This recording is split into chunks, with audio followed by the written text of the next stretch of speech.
অতিরিক্ত সরলতা আর মিশুক স্বভাব কখনো কখনো মানুষের কাছে মানুষকে ছোট করে তোলে। অতিরিক্ত সরল আর মিশুক স্বভাবের মানুষকে সম্মান করে না কেউ, বরং তাদের অপমান অপদস্থ ব্যবহারই বেশি করা হয় এই সমাজে। আপনি যখন মিশুক মনোভাব নিয়ে কারো সাথে মিশতে যাবেন, মানুষ আপনাকে সস্তা এবং সহজলভ্য মনে করবে। আপনার ভেতরে যে সরলতা আপনি আজীবন লালন করে আসছেন, আপনার সরলতাকে ব্যবহার করেই আপনাকে আঘাত দেবে।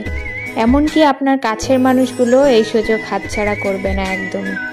খেয়াল করবেন, নিজের ইগোকে তুচ্ছ করে যারা মানুষকে ভালোবাসতে জানে, সম্মান দিতে জানে, মানুষকে আপন করে নিতে জানে, পৃথিবীতে তারা মানুষের কাছ থেকে কষ্ট আর যন্ত্রণা ছাড়া কিছুই পায় না। বিশ্বাস করেন, অতিরিক্ত সরলতা আর মিশুক মনোভাব নিয়ে মানুষের ভালোবাসা পাওয়া যায় না আজকাল। যা পাওয়া যায় তা হচ্ছে অপমান, অবহেলা, অবজ্ঞা আর একটি হতাশাগ্রস্ত জীবন।